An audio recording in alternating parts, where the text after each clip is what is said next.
আমার সকল বন্ধুরা কেমন আছো? আশা করি সবাই খুবই ভালো আছো। আমার প্রতিটা বন্ধুর জন্য রইল অন্তর থেকে আন্তরিক ভালোবাসা। আজ আমি আপনাদের সবার সঙ্গে একটা গল্প শেয়ার করতে এলাম। অ্যাকচুয়ালি আমার যিনি মেসোমশাই আসানসোলে থাকেন, তিনি রোজই না কিছু আমাকে মোটিভেশনাল ভিডিও, নানান রকম ভালো জিনিস পাঠান। তা সেই রকমই একটা খুব সুন্দর ভিডিও আমাকে পাঠিয়েছিলেন, যেটা দেখে আমার মন এত ভালো হয়ে গেছিল যে আমি মনে করলাম যে সকলের সাথেই এটা একটু শেয়ার করলে খুব ভালো লাগবে। যাই হোক, গল্পটি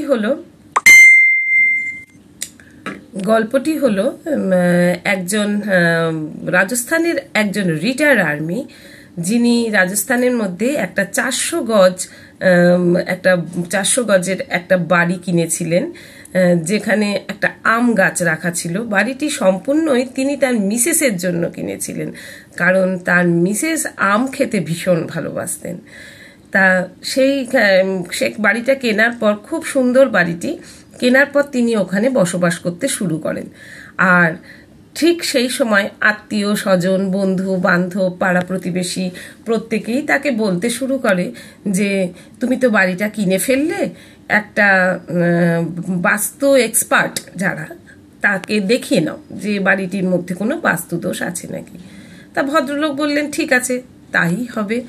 তা দিল্লির একজন এক্সপার্টের সঙ্গে উনি যোগাযোগ করেন, যিনি বহু বছর ধরে এই কাজের সঙ্গে যুক্ত, এবং তাকে আমন্ত্রণ জানান তার জয়পুরের বাড়িতে আসার জন্য। তা যাই হোক, ভদ্রলোক আসতে রাজিও হলেন এবং এলেন। তখন এই রিটায়ার্ড আর্মি ভদ্রলোক উনি গেলেন জয়পুর এয়ারপোর্টে তাকে আনতে। নিয়ে আসার সময় রাস্তায় তিনি একটা বড় রেস্টুরেন্টে তাকে খুব ভালো করে জয়পুরের স্পেশাল খাবার খাইয়ে দাইয়ে নিয়ে আসলেন। এরপর তিনি কি করলেন, রাস্তা দিয়ে গাড়ি করে নিয়ে আসতেন। এক্সপার্ট ভদ্রলোক খেয়াল করছেন যে এই রিটায়ার্ড আর্মি ভদ্রলোক পাশ দিয়ে সমস্ত গাড়িকে পাশ কাটিয়ে যেতে দিচ্ছে। উনি খুব ধীরে ধীরে গাড়ি চালাচ্ছেন। এক্সপার্ট ভদ্রলোক কৌতূহলবশত জিজ্ঞেস করলেন, আচ্ছা আপনি সব গাড়িকে কেন ওভারটেক করে যেতে দিচ্ছেন?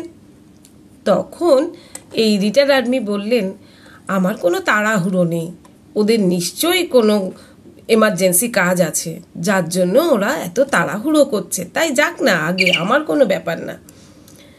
যাই হোক, এরপর উনি যখন রাস্তা দিয়ে আবার যাচ্ছেন, যেতে যেতে